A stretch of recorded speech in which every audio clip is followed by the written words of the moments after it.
What's going on, everyone? It's time for another horror comedy film review.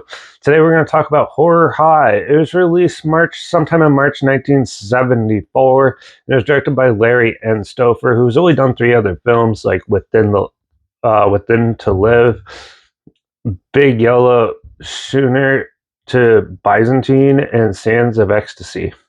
So this is a horror comedy from the 70s, and it's about a young um, nerdy boy, dork, who is more interested in science, chemistry, and biology than his English, and he's struggling in the other ones. He gets picked on, obviously, by the jocks and stuff, and yeah, he basically submits the wrong uh, paper to his English teacher, accidentally gives his chemistry stuff that he's been working months on to her by mistake, and she cuts it up, and he gets into a rage.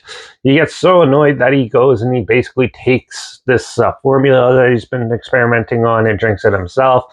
And yeah, he ends up killing the guinea pig, his pal, and the janitor, and then slowly starts just taking out his rage on people in the school.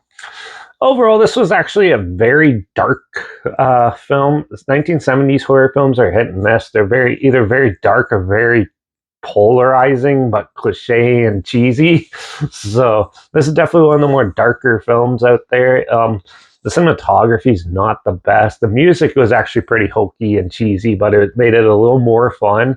And yeah, the acting is pretty bad in this. There's not very many good acting, and it's definitely a lower budget type of film. So uh, it has like the old drive-in grindhouse feel to it, though, which is actually pretty fun. And this is a public domain film, so you could probably find it anywhere.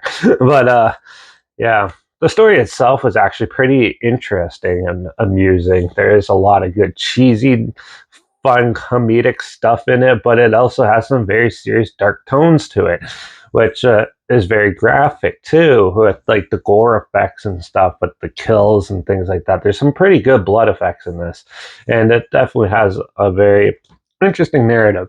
But it does kind of just stop. It doesn't really build up to anything super crazy and then slowly dissipates like normal movies does. This one just basically abruptly ends.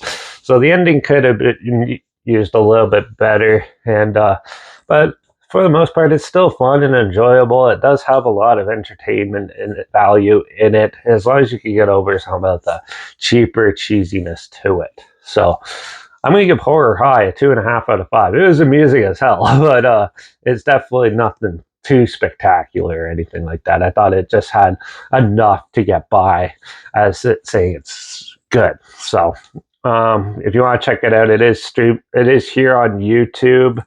So I'll link the full version so you can watch it for free down below. But also make sure you check out my Instagram. It's linked down below. So I post clips of films I'm going to review in the future on my stories. You put the film title in there, some fun fact or history thing in there as well. Also my Letterbox down below, day for reviews. That's where I post them for star rating after watching films, and my Twitter's down below, reviews, and just go there. So follow me on those platforms. Stay in the loop with this channel. Like this video, share it to more people who are, but comment your opinions of the film down below if you have any. If you have any films or film franchises and any genre and on any streaming service that you want to hear my opinions on in the future, comment those down below too. I try my best to get to them as soon as I can. And if I can find them, make sure you subscribe. Hope you find something weird, scary, and holiday. I never thought of checking it together. And also share my opinions on popular films that come out, classic films, and reviews, and other things as well. And don't forget to ring that bell because, well, we're going to do another monster movie, obviously, from the 70s called The Crater Lake Monster. So make sure you tune in for that. And yeah, watch out for all those nerds being picked on, trying to turn themselves into the Hulk and kill people. And I guess I'll see you all in the next review. So until then, cheers.